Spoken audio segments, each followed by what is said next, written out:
You know, speaking of lightsabers, I can't believe we missed this news because this is huge. Oh, I see what you're saying. George Lucas is going to shoot the Obi-Wan movie. So stupid. Isn't that weird that this slipped by us? People kept tweeting me this story. No, you're on the same thread.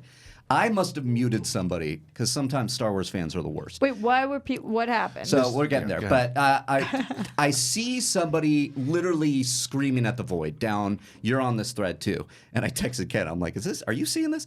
And it just kept going. And I'm like, I must have muted somebody a while ago because this guy's yelling at people for this. Yeah. Anyways, this is a report from MovieWeb that.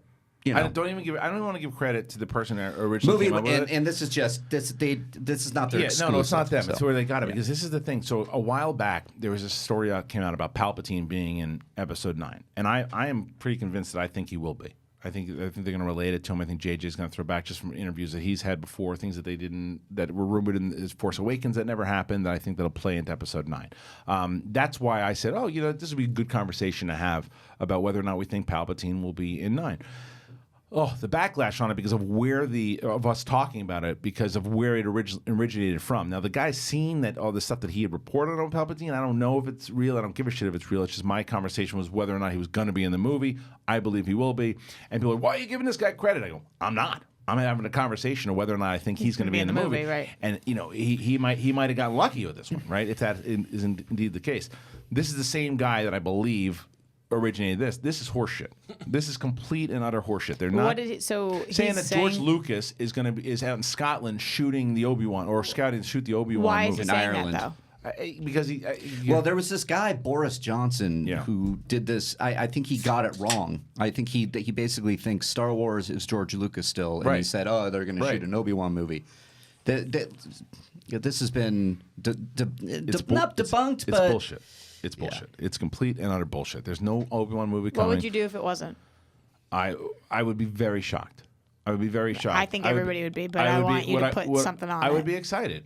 I would be excited, and I would say, no, I meant like streak or like wear Red Sox stuff for a week or something. You want to bet? No, because I'm not betting. I just want to know if this movie, if they eventually did a TV show, which I think that they could, and George Lucas is involved in somehow down the line in 3, 4, 5 years ago, I'd say it's very possible. A movie coming out anytime within the next, because if he's shooting now, means it would come in the next 2, 3 years. Yeah. I'll eat Riley's laptop computer on air. And if they announce George Riley Lucas got the short end of that stick. If they and then I'll buy him a new one. Yeah. If the Obi-Wan movie is announced with George Lucas directing it, it is the biggest bunch of bullshit that has ever come out. Here's the thing about these movies that they will do. If they start shooting, Disney will usually 9 times out of 10 put out a press release. Because they don't want it to leak. They don't want it to leak. Yeah. It's a big announcement. They get people excited. The shareholders would know about it. The shareholders would know about it. They would talk about it. Yes. If George Lucas was working on stuff, it would be a big thing for shareholders. With you. I know you are. I'm just telling you in general. Yeah. I mean, George Lucas directing a Disney movie of his own brand that he created is the biggest story in Star Wars right now. Just to put it into perspective here. So, if George Lucas comes back, 100%. That is huge. It's complete and utter horseshit. I went into the Collider Jedi Council face group and I said, hey, everybody, just to let you know that Obi-Wan story is horseshit. Yeah, we got tagged a lot on that. Complete garbage.